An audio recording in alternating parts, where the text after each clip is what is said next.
let's take a second to talk about boundaries, specifically why we are so afraid to set them, honor them, and how sometimes we don't even know what our own boundaries are or that we're allowed to set them in the first place. Friends, welcome back to my channel. Hello, if you are new. My name is Lindsay Johnson, aka The Radical Connector, and I'm a business coach for service-based businesses and knowledge-based entrepreneurs who want to build a business that supports their life, serves the people they care about, and change the freaking world. You're about to watch a replay of a workshop I co-hosted with Chloe Greenberg all about boundary setting. And this applies not just to your entrepreneurial world, but also to your life. We had some technical difficulties. I am going to lose my mind over Restream. If you use Restream and you are having an issue where when you go live, it doesn't actually go live to the stream that you pre-scheduled, please tell me what's going on because they can't seem to be able to help me. And I feel like I'm losing my mind. Anyways, some folks ended up missing it because it streamed to a totally different tab than the one it was supposed to.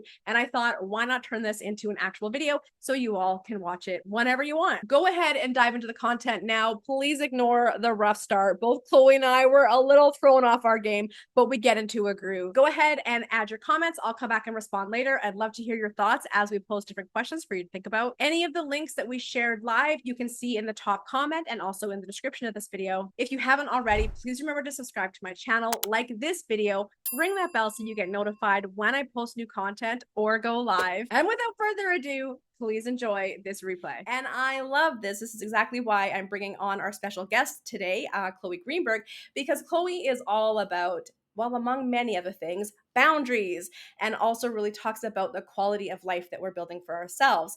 And so I asked Chloe to come on and talk about how we can be building a business that respects our life through boundaries. And I also have a lot to say on this, but Chloe will be doing most of the talking today.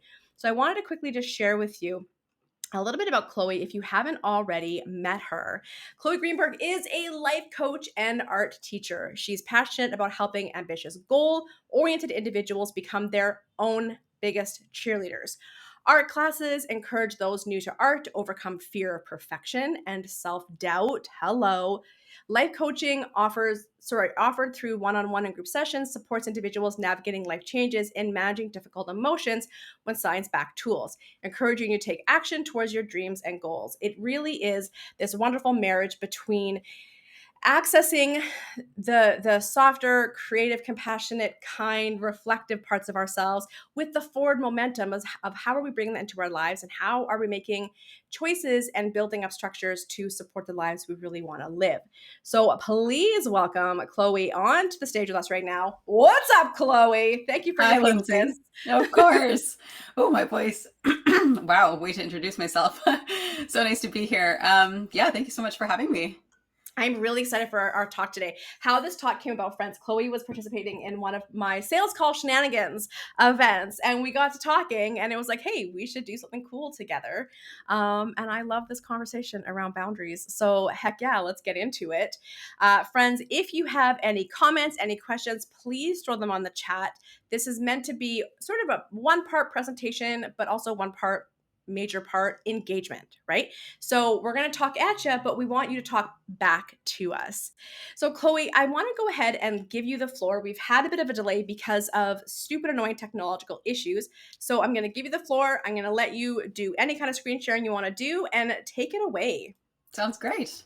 I also did run into some tech issues where I would love to share the whole full screen, but let's see what we can do. If we have any techies in this room, please let us know how we can make this full screen. That is my issue at the moment. Well, what I'm But probably going to do is do that so it's a bit bigger.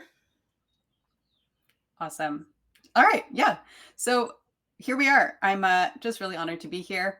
What we're exploring is boundaries that actually support sustainability. I'm going to help you to share some steps that are actually from my program called Design Your Life. And Lindsay's got her deep insights around entrepreneurship and how that relates to boundaries in specific zones. So let's start with boundaries. What are they even in the first place? So for me, they are guidelines that we create to help people love the work that we do.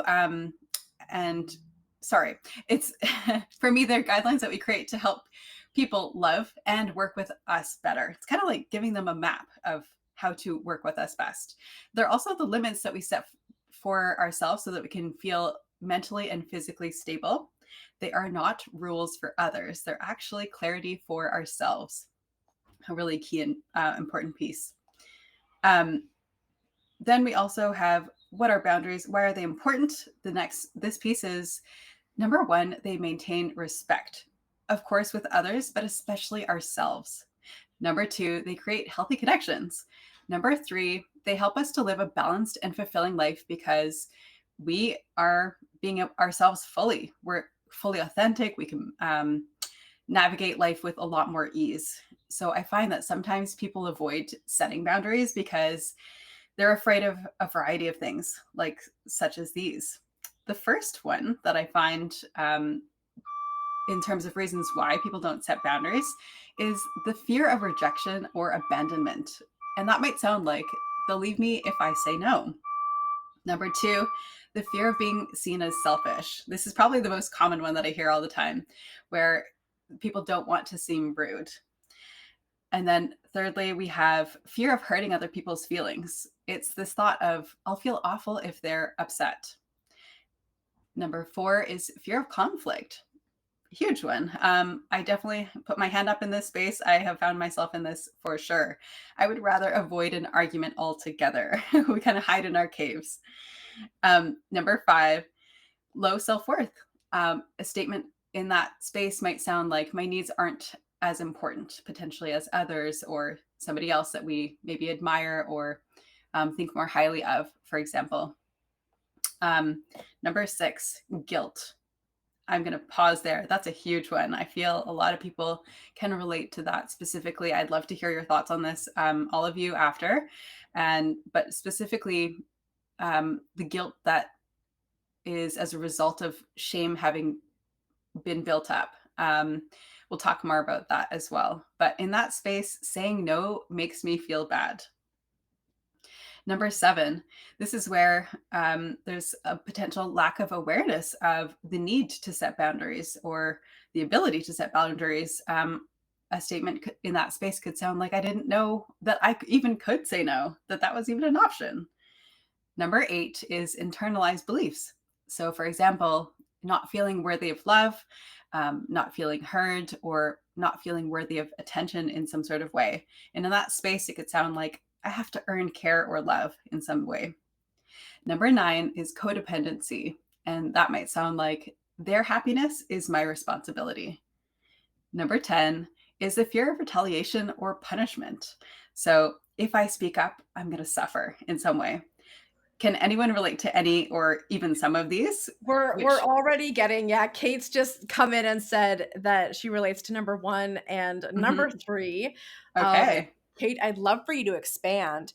And while Mhm. other folks are kind of responding here, I would love to hear, like I have ideas or thoughts that I want to share. Chloe, is there any Mhm. that really stood out to you when you began practicing boundary setting? Was there one that really jumps out at you? Low self-worth. I think Mm. partially because I know this now, because that actually is something that underlies many of these. Um, it's hard for us to feel like it's okay for us to set boundaries in any way because if we don't feel like we're worthy of deserving to be respected, to be spoken to in a certain way with respect, our time or energy to be respected, that's going to stem from all of that, the underlying feeling of self worth. I love that. Well, I don't Yeah. love that, but I relate I relate to that. I get you. Yeah, totally. Well, and I think, like, one of the ones is oh, sorry, were you done? No, sorry? Oh, I'm going to share more examples later, Yes. actually, but no, continue. Feel free to ask. Yeah. Well, and again, friends, I'd love to hear which ones you're relating to, and if you have a quick little story, feel free to share it. I remember the one right there, I didn't know I could say no. I remember going to it was like a family gathering, and it was it was a very intense family gathering, and I was having a very, very bad time. And I remember, I think I'd called my mom. I'd snuck away to one of my cousin's room and I called my mom and I was saying, like, I am in hell. I am so stressed out. I am so uncomfortable. Da da da da da. Da. And she's like, you can just leave. I was like, I can just leave? And that's that idea of I didn't know I could say no. no, thank you. I'm going to go. Mhm. That one, and then the other one I really relate to is the earning care or love. That's another one I really had to unpack, and this comes from I was at this really, really cool weekend, like retreaty thing, and it was all about energy leaks and creative peaks. And it was the very last meditation of the day. And I'm on my mat, and all of a sudden, I have this overwhelming feeling of like someone sitting on my chest, like crushing me, like I could not breathe. Mm. And I was immediately taken out of the moment. And I'm just saying to myself, don't have a heart attack, don't have a heart attack, don't have a heart attack.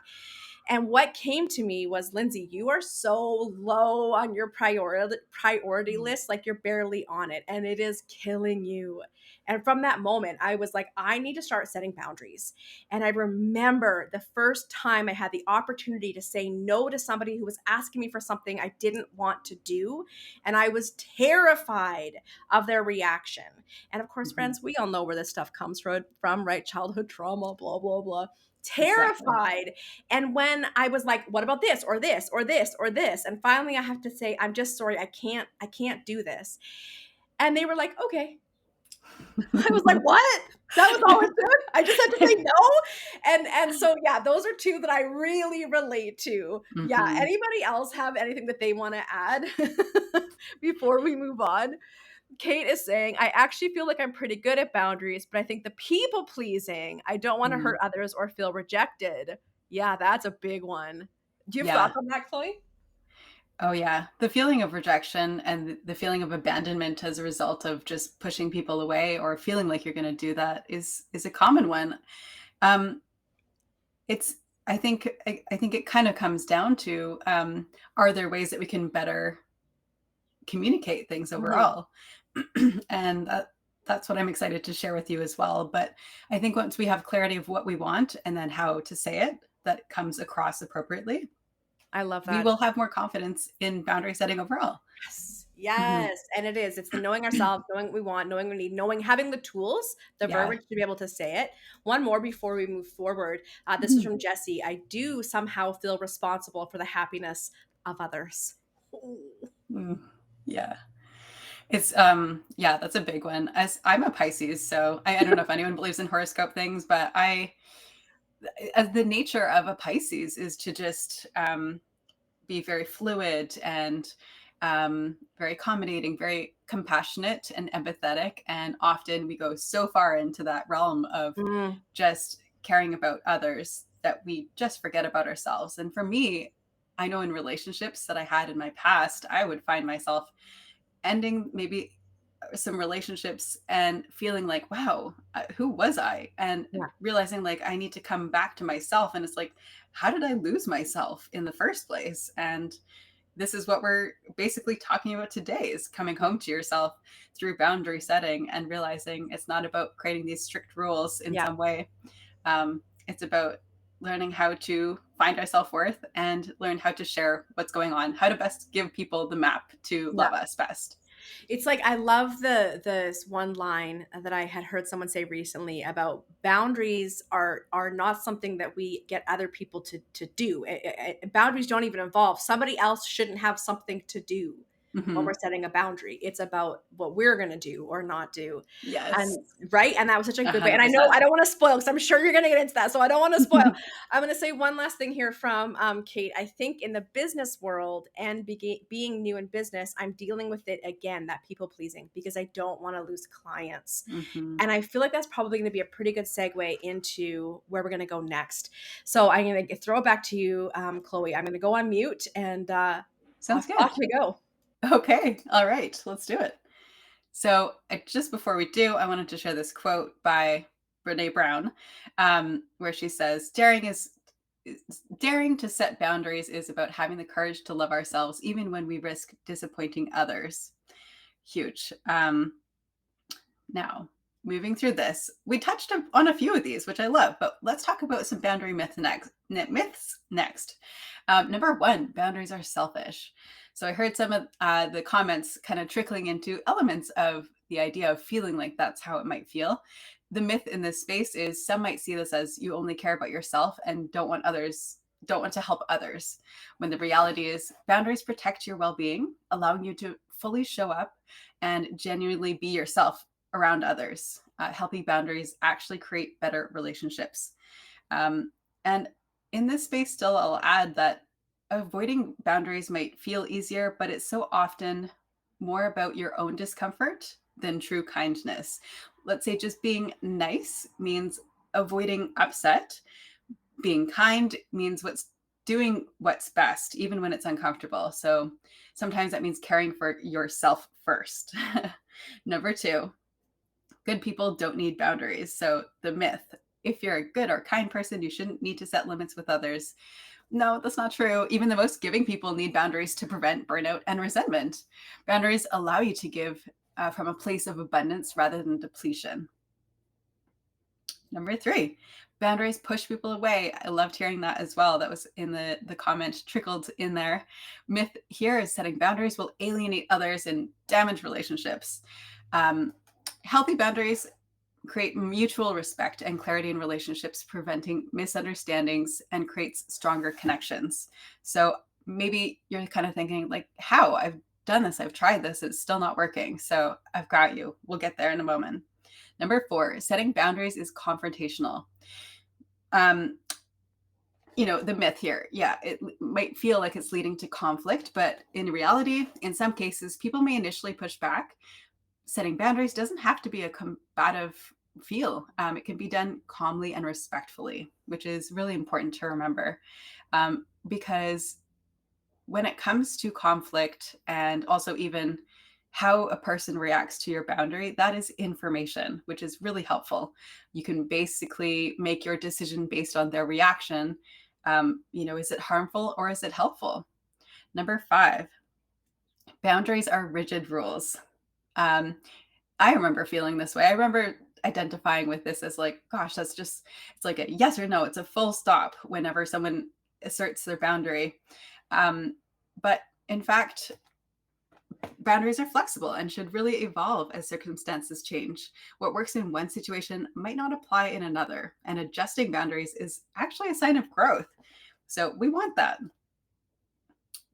Let me just pop back to this because I do find that, the idea of having rigid rules, to give that more context, we have things like values and things that happen in our lives, and also the amount of energy that we have. What I want to point out with those little bits is that those change over time. Having a big life event happen, it might change the way that you hold on to a specific boundary. You may want to change that. So basically, what once served you before might not serve you now. Number six. Actually, wait one quick second before we Yes. move on. I want to hit pause for a second because Okay. because we've already covered so much. And like Chloe, you're killing Awesome. me. There's so many things I want to say here. So Mhm. let's take a moment and do a check in. What is coming up for folks? Mhm. Like Kate has just said, boundaries equal information, Mhm. right? Like let's take a moment when with some of the things that you said, I want to add on to the Perfect. idea of boundaries being rigid. Again, I was the same, right? When I was new to setting boundaries, they were rigid, black Mhm. and white, yes or no. And it's almost like I had to get what I would determine as mean Mhm. in order to put boundaries in place. Yeah. And I think that everyone goes through that, and there's nothing wrong with that. That's a part of learning what our boundaries are and how to speak up for ourselves, how to set Mhm. them, right? I remember Mhm. a business coach telling me years ago, she said, I'm not nice, I'm kind. And you had already said that, right? Yes. There's a difference between Exactly. being nice and kind. Nice Yeah. is often associated with people pleasing, pushover, doormat. Mhm. Kind is able to hold boundaries, able to stand within your autonomy, right? Your sovereignty, but you're not a dick about it, right? And Exactly. so, right? And so when you Yeah. think about this idea of rigid boundaries, it's normal for them to be rigid at first until you find that sense of self and that autonomy and that unshakable sort of self knowing. Then those boundaries, like, and I don't want to spoil it because I know, although I did say in the email about the porous boundaries, I did already tell you, I gave you all a hint. But I'd say our boundaries become more fluid or more porous. They are less about hard and fast rules and more in like moment to moment, person to person, you're able to adjust that. And I want to just talk about that for just 2 seconds before we move on. Do you think that people, and friends, I want you to tell me, do you think that it is how do I want to say this?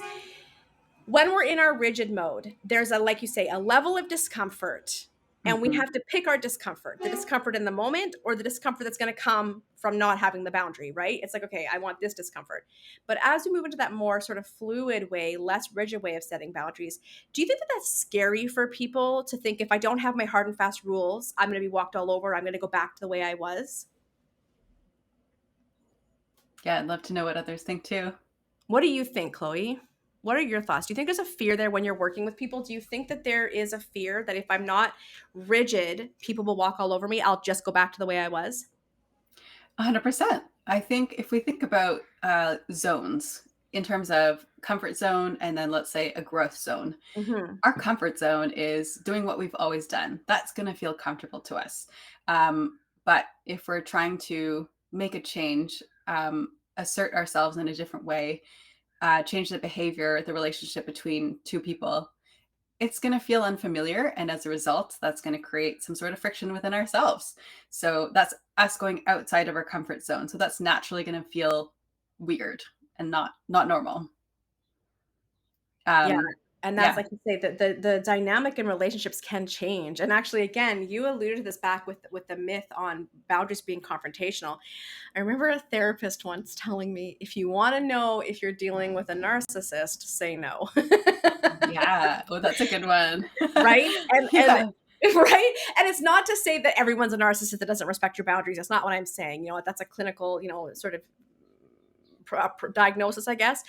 But, you know, us saying no or setting a boundary and someone having a confrontational and negative response says more about them and the dynamic of your relationship, how Mhm. they view you or treat you, than it does about you not being worthy of setting a boundary and honoring your needs, right? So this idea of confrontation, this is something I started using as a litmus test. If I set a boundary, if I say no, are they going to respect it or are they going to push it? That Mhm. is a litmus test for a healthy relationship.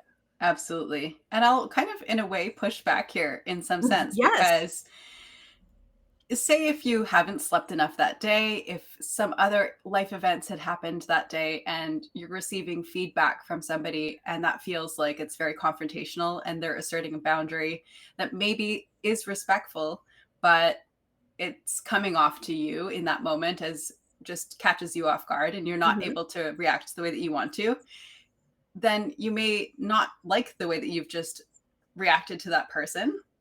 But maybe that person that's giving the reaction needs a moment to kind of recenter, come back and say maybe 24 hours later or an hour later, hey, I had a thought about that topic. Can we just circle back to that conversation? This is what I actually wish to say, or I'm actually more Yeah. curious about that.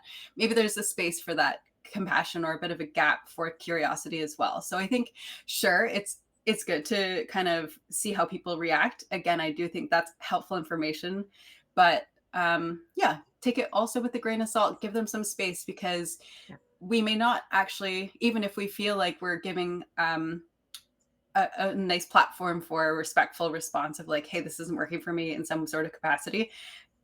Um, Maybe we have to also reflect and look back. Did we actually say that in the best way that we possibly could? Yeah. Is there some accountability there too?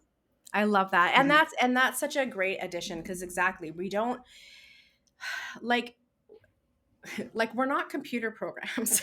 Yeah. We're all figuring it out and have our if we're in a moment of insecurity, self-doubt, you know what I mean, tension, whatever, if we're not in our best state of mind, we are bound to have a reaction to literally everything that happens around us, right? Hmm. And I love that, because again, and this is where we talk about being kind but not nice, or rigid versus porous. It's not Hmm. about enforcing your will on someone and expecting them to respond in a way that you think they should respond, Hmm. right? It Yeah. really is going, I am in relationships with human beings who are at all sorts of different states of like you say, stress, tiredness, insecurity, whatever, right? Yeah. Trauma response. And it's not about, this is why we talk about like cancel culture and how harmful that is, because it doesn't allow people to be a human and get it Hmm. wrong and come back and say, I didn't handle that as well as I wanted to, or I don't think I understood. This relationship's important to me. Can we keep talking about this? Right? Yeah. Hmm. Right. We have to allow people to have their reactions and be emotional. And that's another thing I'm just going to say one more time. I know, Chloe, I'm going to be hijacking your whole presentation. But I think, and Please we've got do. some comments I want to pull up as well Sure. from everybody watching. Yeah, let's do But, that. but friends, we have to let people have their reaction, and we have to let cooler heads prevail, and then people come back to the table and say, I want to approach this from a different perspective. I was not in a Hmm. place to be able to hear that and respond that, and that had nothing to do with you, Yeah. right? That's so I important. Yeah, and I do hope that people, at least this is how I hope that Mhm. I treat people or react to things, is like to assume good intent at Yeah, the beginning, and then move on from there. Then, if there's a pattern happening, 100%, then things need to be addressed. yeah. But that's because we accumulated data at that point, so that's quite a little bit different. I love how I'm like, we're not computer programs, and you're like, we accumulated data, but it's true, right? It's like Mhm. it's the repeated pattern, right? Yeah. So Kate says, I'm curious about boundaries with others for ourselves versus boundaries for ourselves. And you know what? Mhm. We're going to get into that later. So save that thought, unless Chloe, you want to talk about it now for a quick second. Well, I'll just quickly touch on that. Just Yeah. simply, boundaries with ourselves. I actually like to think of that as habits. Hmm. And Yeah. boundaries with others is what we're doing here today, what we're talking about. But the internal work is habits with ourselves. It's I have a habit tracker that I'm excited to share with you. Yes. It's just something that will keep you on track and keep you in check with yourself and remind yourself. Um, yeah, just I'll explain a little bit more about that later, but yeah, it's habits are huge. I love them. It's those two areas. I'm going to tell you that boundaries and habits Yeah. are some of the most common important things that I have found that keep coming up in terms of clients' issues that they're wanting to work through, or they may have what they think is another issue, but it comes down to these two elements, which are so key. So, yeah. Well, and like, so an example that Kate gives is a client asks for help at 9 p.m. on a Sunday versus I have to do this task for myself, right? And again, I think like a boundary for me is a rule. So Hmm. I have a rule. I don't answer emails after, 4 p.m. on a Friday. That's my rule. Okay. So Yeah. even if an email comes in and I maybe want to write a response because I'm ready and it's fresh, I'll still schedule that email to go out at like 9 or 10 on Monday.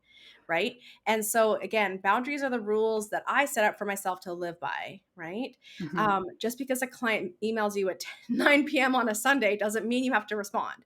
Hmm. Then when you think about doing this task for myself, there's the habit, right? Like it's both a rule and a habit, right? And again, the Yeah. rule for yourself can be flexible. I might say, I'm not going to say I don't work weekends because that's not true. I love working weekends, but not all day because then it's boring and my life's a drag.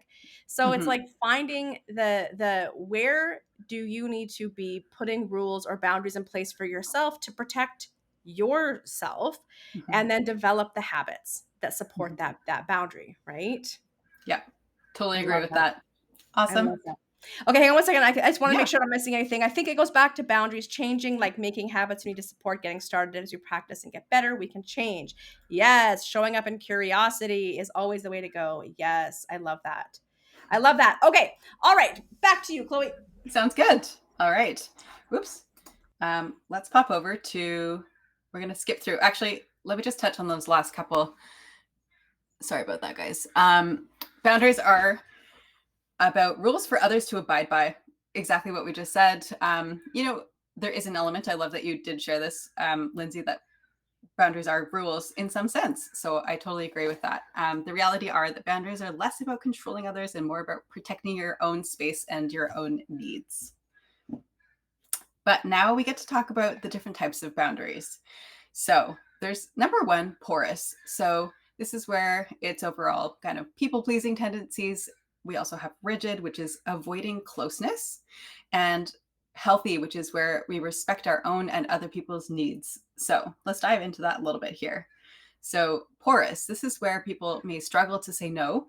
They may take on other people's emotions, overshare personal information, tolerate disrespect, fear conflict, and overall, the tendencies of this might elude it oneself to people pleasing tendencies in that space. I'm going to raise my hand. That 100% was me. I'll share more about that later. Rigid. I think I also find myself in this too. So I've had both sides. So I know what the struggle can feel on both ends. But rigid, this is where people say no to most things. And it's just like, this is a hard, fast rule with no flexibility, no questions asked kind of thing. Share very little, even when needed. Never ask for help. That's a big one. I hear that often. With many, to be honest. I was going to say men, but that's only because I've more recently just had more conversations with men that were experiencing that as something that they really struggle with. Avoiding closeness and also keeping distance emotionally. Whereas in the healthy state, sharing appropriately comes naturally, saying no without guilt, being able to own our own emotions and not others also allows closeness and maintains your own self, your own boundaries, but also respects your own and other people's needs at the same time. So we're open to being curious about all those different areas. I might pop over to this, which is going to further just describe a couple little bit more tidbits. These are categories when it comes to boundaries. This is emotional as the first one. So this is where we are respecting your own feelings, basically protecting and creating respect for your feelings and what you're willing to share and also not share. For example, this could be avoiding oversharing with clients or team members, maybe being mindful of how much emotional labor that you take on. And in terms of material category, this could be possessions, it could be money as a topic or resources. Let's say, for example, enforcing payment terms or boundaries with late payments, or maybe saying no to unpaid labor. And there's another category, I'll just kind of lump the two of them together, physical/sexual, personal space, privacy, and your body. Basically, an example in that space could be maybe making handshakes is your preferred way of greeting somebody over a hug. So making that an assertion, a bit of a boundary as well. Let's talk about time. So time is a big one. Limits on energy given to others and how you manage your time. So basically, you could think about that as protecting your schedule and your availability. So setting time limits on your meetings or client calls. And I really liked how Lindsay kind of popped in there with her in zone work zone times versus out of zone responses. I love that. That's a great takeaway. Verbal. So this is where it's a space where you're deciding how you allow others to talk to you and what you feel is appropriate to discuss, and also creating respect for your own thoughts, beliefs, and opinions. So, for example, saying no to collaborations or trends that might not feel like the right fit for you, which, in other words, could be if you know what your values are, then that could be a very clear decision point of that's not going to work for me. And you'll express that maybe in a more thoughtful way, potentially. One thing that isn't on this graph that I also think could be an option is digital, in terms of digital boundaries. So, for example, online presence and notifications, how many we are receiving or giving, let's say, and also the tech use that we have. So that could be related to others, but also it's more so within ourselves. How much do we use digital stuff within our space? So that could lead more to habits rather than boundaries, in my view. And I want to add one more thing, if I can, to the Yes. digital, which is Yeah. parasocial relationships. And we talked about this 2 months ago on our YouTube shop talk. I'll share the link in a second. Yeah. It is called "Social Media is Destroying a Generation of Entrepreneurs." It Mm. was a very dramatic title because and one of the things we talked about was parasocial relationships. How do you set boundaries around parasocial relationships? Do you have thoughts on that, Chloe? um, I don't know if I know the word. Parasocial, you said. Parasocial relationships. So that is Yeah. when we develop a one-sided relationship with some sort of public figure. It could be an actor from a TV show we like, or a content creator on TikTok or Instagram. And because they're sharing so much of themselves, we feel like Mm, we know them and right. can slip into an entitlement of what we think that they owe us. Oh. It's a really interesting space to play in. And because I have been creating content, I have people that are following me, and engage. There can be in the beginning an incredible amount of pressure to have to show up for them to our like negative impact, right? Or to owe them everything or an explanation of everything, Mm, and so mm. it can become, I believe, codependent very quickly if we're not checking on that. But yeah, is anyone else? I know that we've got oh, hang on. That was like, never mind. Sorry. Somebody made a comment, but it was to an earlier question. I'm curious, friends, what you think in terms of parasocial relationships in the digital landscape. If you are somebody who creates content and has a following, do you get stressed out? Do you Mhm. know that you have to set some firmer boundaries there? And I think your point earlier about the TMI, the sharing too much, it was, I think, an emotional boundary, right? Is was that one? Verbal as well. Yeah, or both. I think it could fall under both. Right, where we can take on other people's emotions, but sometimes we forget that, the online world or our communities or our clients are not our therapists. And it can Mhm. kind of go both ways, where, and I remember saying that to a client recently, I'm not a therapist or a mental health professional. If you are having an emotional reaction and something has been triggered, there's still an expectation of professionalism and respect that needs to get thrown to me. And you need to talk about that trigger with your therapist. I'm not a therapist. And Mhm. that's unfair for myself to act like one, or for others to expect that of me. And so I don't know that it's a whole big ball of mess sometimes. I'm curious what other people think. What do you think around that? Yeah. It's interesting because I haven't put my thoughts into that before, but I have been on the other end where um, I was connecting with somebody who has a large following, and I I realized I felt like I not overshared. It's the opposite. I was wanting to help this person in some way, but I had a reflection on that, being like, oh, maybe they didn't want me to feel like I knew all that about them, Mm. but it was out there in public and she's talking about it sometimes. It was not, it's not an everyday thing that this person was talking about. So I just noticed in myself, I'm like, oh, I wonder if I could pull back myself Yeah. in not feeling like, oh, I know everything about you.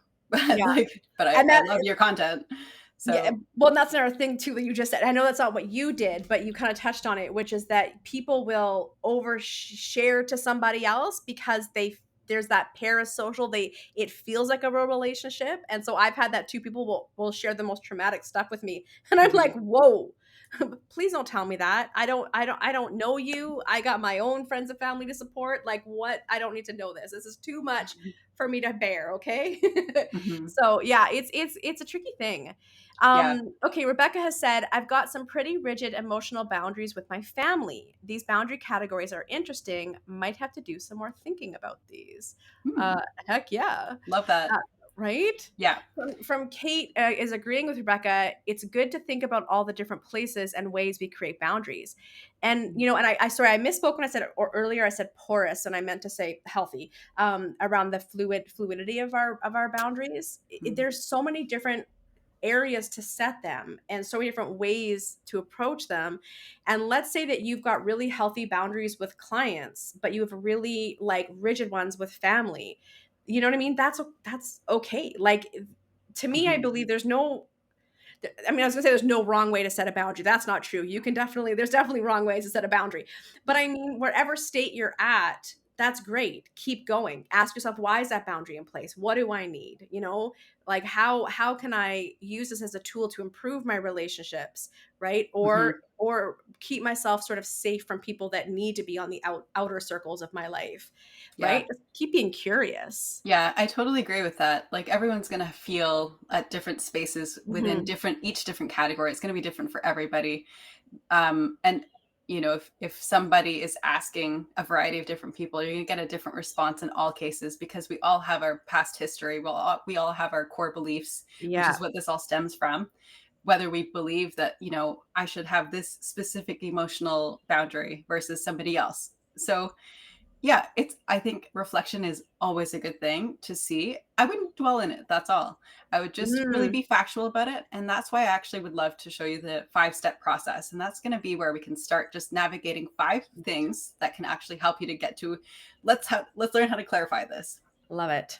Okay, so I'm gonna pop over to how to set a boundary. Now, this is where number 1, check your emotions. So, just check in with yourself. Is there guilt that's coming up? Is it resentment? Is it dread? These are signals that something is not working. So, number 2, clarify your needs, right? Because if you're trying to communicate to somebody and you're trying to say something that you want to change and you're just not able to clarify what it is that you want personally, they're not going to know. So, what is it that you actually are needing right now? Identify what it is that is making you uncomfortable, why it matters, and what change you want to see. Highly, those are a great question to just journal on, I would say. Number 3, is it a request or a boundary? So here, just because we feel uncomfortable, it doesn't mean a boundary needs to be set every single time. When I mentioned assume good intent, that could be a space where a request is met potentially. If you have not yet seen a pattern that is alarming, that really is like this is a red flag. I need to make sure that there's a boundary in place today. Um, Request is basically a request overall. It invites you to create change. So you may ask somebody something like, could you please lower your voice? Whereas specifically a boundary might sound something like, I will leave this conversation if I'm yelled at. Um, right? There's a difference there, and it's really important to remember that request is inviting change, a boundary is enforcing a limit. Number 4, let me pop down to that. Yeah, number 4 is clearly communicate. So this is where we want to use simple, assertive statements without over explaining or apologizing. So also know that the word assertive does not mean being mean. It means being respectful of theirs and your needs.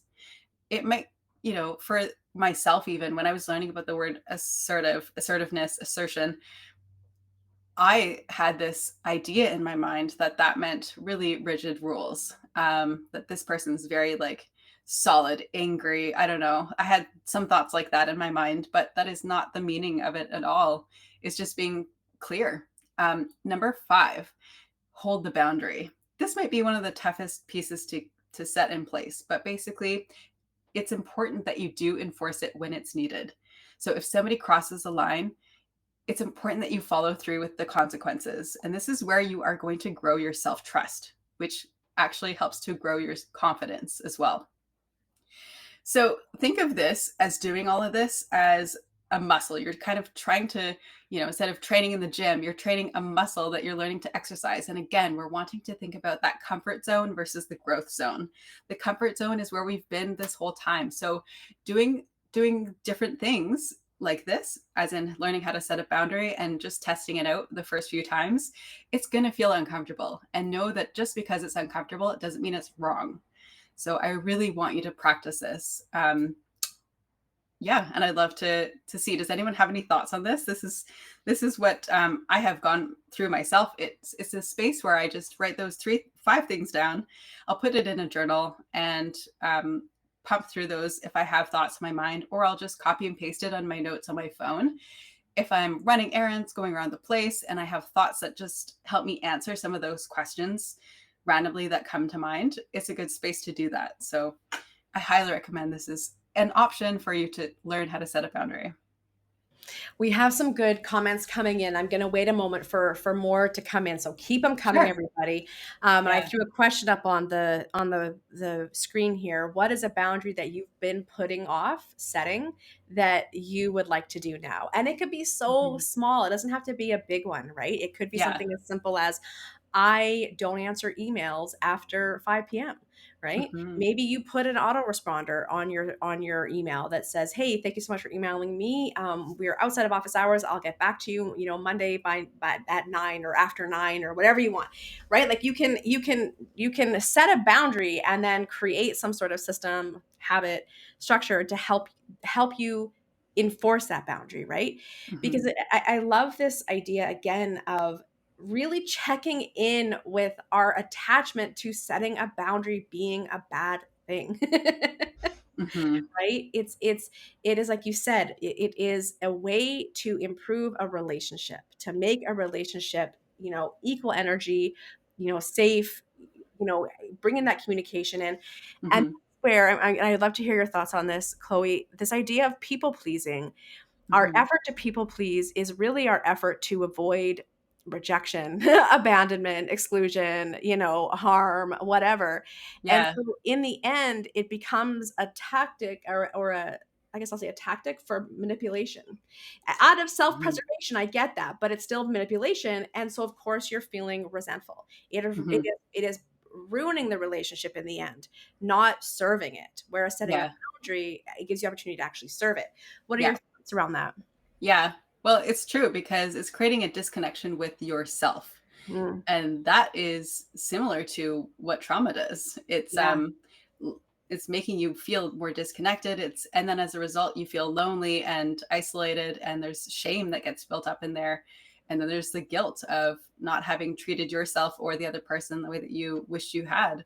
Yeah. Um, yeah, it's not a fun place to be in, and I truly know what that feels like, and it's not something that I wish on anyone to have to feel like they have to experience. But for me in my past, I know, yeah, the lack of boundaries in relationships when it came to time and energy, but specifically even in the workplace, I found myself overworking to the point where I would just say yes to everything, and I Mm, would work late hours and just pretend like all was good, and I would build negative habits outside of the work zone that were accumulating, and just all of it kind of trickled into not being in the space that I wanted to be in. So all of it is fairly connected. But also, when it comes to boundaries, I found that I allowed people to talk poorly to me or about me, and I wouldn't have the mm, ability to speak up. I wouldn't even know that that was an option, first of all. Um, it's it's sad to see, some of my years old journals. Like, I've been journaling since, like, I could hold a pencil pretty much. Like, I've got like sketch pads, like stick figure versions of images that go along with my journals. And it's like all of that. You could see just like sadness through some of that. And I can understand why. I didn't know how to express myself. I didn't mhm. know that there was a way that is healthy to do that. And that's what all this learning is about. Oh, beautifully said. Kate just said that she's had an aha moment. Holding the boundary builds confidence, and that's just it, right? Like, Hmm. it's having a grace for ourselves in I need to find the right language, and I might be clumsy to Yeah. start, right? Yeah. Yeah. But I think it is core to developing our own sense of self-worth, right? Hmm. Self-confidence, self-esteem, having boundaries, because in the end it is a way that we acknowledge that we have needs and feelings and they are allowed to be met, right? Yes, exactly. 100%. Kate's added, this is Yeah. the perfect timing because I've just been thinking I want to set a boundary around tech for myself, the habit in the last week or so. Mm. I often take the apps off my phone. I only really have Instagram on here. And when I find myself scrolling endlessly, I stop and I take the app off my phone. And I'm like, Mm. oh, you addictive phone, you got me again. And I was like, Mm. nope, off you go. Yeah. And again, that's that like, sometimes I'm intentional. I want to scroll for a bit. Other times I need to like go, oh my gosh, I saw Hmm. so many really great, like singing musical things last night. I was like in this algorithm of like music. Oh, but that doesn't, even if it feels good, it's like, but there's a million things I could be doing in the real Hmm. world to live my I life. know. So Yeah. off you go, right? Totally. And on that point, actually, I have this little, you could get it from the dollar store. It's like a sand timer. So I put this Ooh, yeah. actually on my phone if I have the urge to touch my phone. I'm like, okay, I'm going to put that there, push it to the side, and I'm going to continue forcing myself to just push through this discomfort. Yeah. whatever I have to do, and then look back. And if I need to, then I can go do it. But Yeah. it's important to create a pause between. So that's more on the habit side, I would say, creating a pause between the urge versus, um, yeah, actually doing it. So give yourself that space. Oh, I love that. Friends, I just threw the QR code up here. If you got your phone, you can grab Chloe's habit tracker. I'm going to throw it in the comments as well. All right, Chloe, take us Yeah. home. All right. So let's see where we're at next. We've got those. I just touched through those. Overall, boundaries for me today. The difference here is that, yes, I've had awful practice with boundaries in my past, being able to see, oh, there's a better way. There's a more healthy way for me to feel good about myself. Now, in this moment, it feels easy because I've had practice. And so a couple of years ago, um, I'll share this one tidbit. I had there was somebody that was she said something that, and this was the person that I was becoming newly friends with. She mentioned something about me. It was a name call kind of thing, and I was in this like happy mode. I'm like, oh, I'm just gonna pop that back to you. I don't talk to myself that way. Truly, that was what I said, and this person doubled down on the fact that the statement that she said was true, and I'm just like, okay, that's information. So we ended up having a chat later, and she was actually really appreciative of the fact that I came forward and shared my discomfort, and that I was so direct because she'd experienced other people disappearing as friends.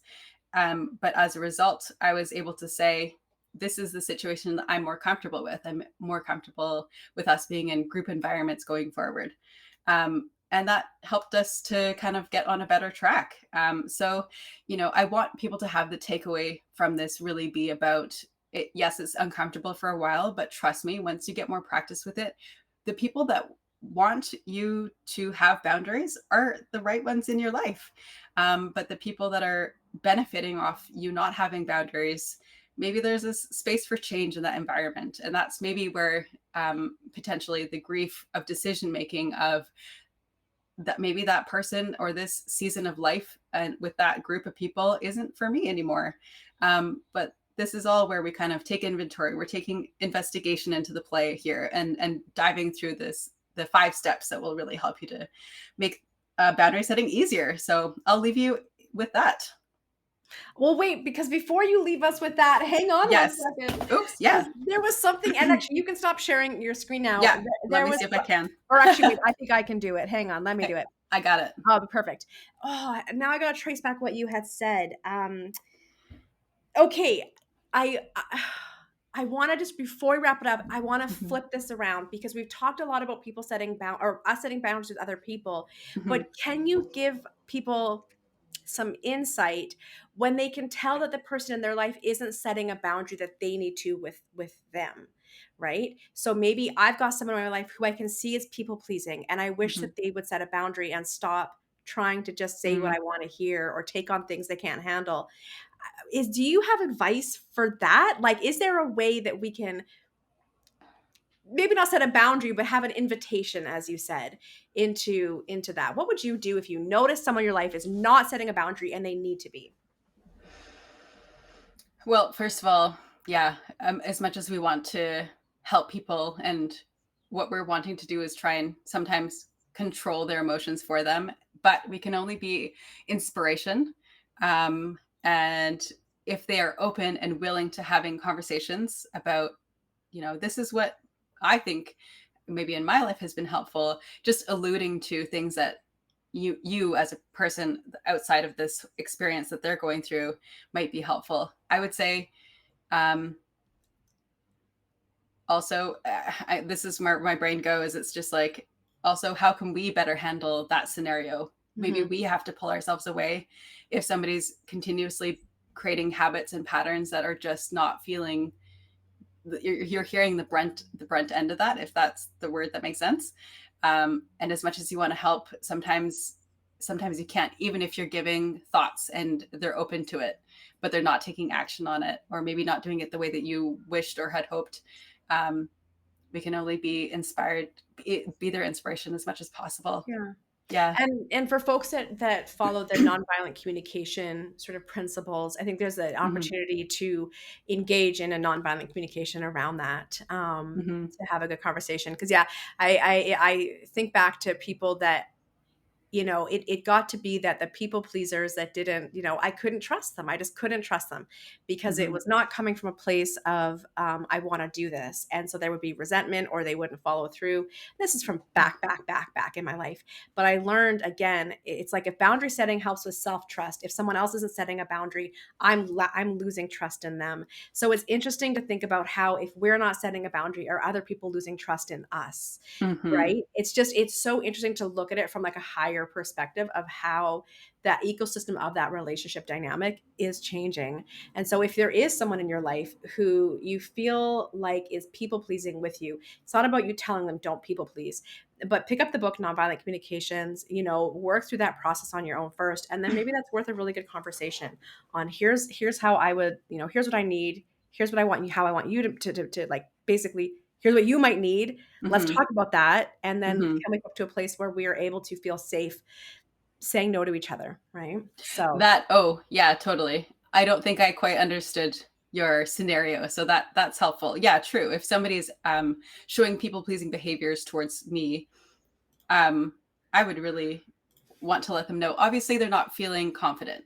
yeah. That is, they're not feeling good in themselves. They don't feel worthy to be able to speak up. They don't even realize maybe that that's even they don't even maybe know that that's on the forefront of an option to be Yeah, more assertive in exactly. their life. So, you know, bringing compassion to that space, but also curiosity through that same process is really going to help somebody feel heard, understood, and maybe invoke them to actually start questioning, oh, maybe there are things I could do to improve ways of communicating or expressing myself or being myself around this person that I'm wanting to be more about myself or connected with. So, I yeah, love that. I Oh, get I you. love that. Fantastic. Yeah. Friends, thank you so much for hanging out with me and Chloe today. I'm so sorry for the technical issues. I don't know why that's happening. I'm going to contact Restream. We'll figure it out. In the meantime, I have shared Chloe's habit tracker. I'm going to share it again in the chat there. Go grab that if you haven't already. And it's of course our annual summer sale. If you've been around my world, every summer I do either a 2-for-1 or a 50% off sale. So you can grab that now, stock up on as many, well, up to 10 at half price. And you got a year to use them. So if you want to do some work with me, please go ahead and grab some of those sales. What else? If you're not already on my email list, let me grab the link for that. Come and join my email list. Otherwise, friends, this has been a lot of fun. Chloe, thank you so much for hanging out with me today. Of course. Thank you. We Really will be appreciate it. back. Oh, yes. This is awesome. We will be back here on the third Friday of the month. Nope, I lied. The second Friday of the month. So that's going to take us to the 8th of August. And we are going to be talking about, hang on, let me tell you what we're going to be talking about. I'm really excited, even though I don't remember what it is. Oh, I remember what it is. We're going to be talking about the 6 stages of the customer journey. You can get notified here. Hopefully it'll work. It might not work, and then I don't know what to say, but you can get notified there. We're going to be talking about the 6 stages of the buying journey. It's going to be more of a technical shop talk, but I find that in the technical, the insecurities and self-doubt come out. And so I think it's going to be a really rich conversation around where on the technical side of your business, the strategy side, you are holding back in some way because there is an insecurity or self-doubt. So it'll be a really interesting conversation. Come and join us for that. Hopefully I will have this friggin' streaming thing worked out by then. Otherwise, friends, I was going to say it's Friday. It's Wednesday. We're at hump day, but it's summer. Get out there, enjoy the sun, have fun with your friends and family, and we will see you all online real soon. Thanks so much, everybody. Thank you, everyone.